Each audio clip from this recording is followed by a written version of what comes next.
Do you want to know the secret ingredient that makes hibachi so good? Seasoned garlic butter goes on just about everything from the fried rice to the hibachi chicken, hibachi steak, even the shrimp and vegetables. You need this recipe for hibachi at home. Let's make some right now. You need 1 stick of butter, 2 cloves of garlic, and 2 teaspoons of soy sauce. After you peel the garlic, use a fork to grate the cloves on a microplane.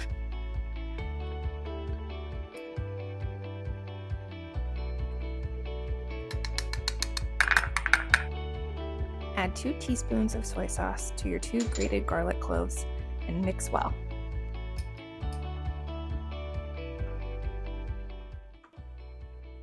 Next, we need to whip the butter, and I like using a mini food processor for this because it's exactly the right size for a small batch like this. So we're gonna get everything in here and whip and loosen up the butter. If you wanna make a bigger batch, you can definitely do that in either a stand mixer or in a big bowl with a handheld electric mixer. Add 1 stick of butter to the bowl of your mini food processor and let it run for about 30 seconds to loosen that butter up.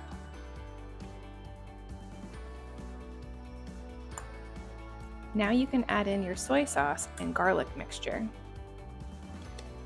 Scrape down the sides of the butter so that everything gets a chance to combine really well. Let the mini food processor run for about 30 seconds.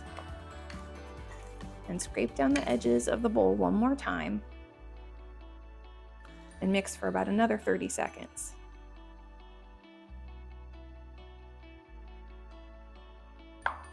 That's all there is to it.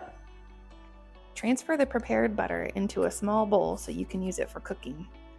You can also use this compound butter for a lot more than just hibachi. Let me know in the comments how you would use it. You can save your prepared hibachi butter in the fridge for 4 days or in an ice cube tray and freeze for up to 6 months. Alright guys, that's all it takes to make this hibachi garlic butter. If you want the recipe card, you can click in the description down below, head over to fancyaproncooking.com so you can snag the recipe.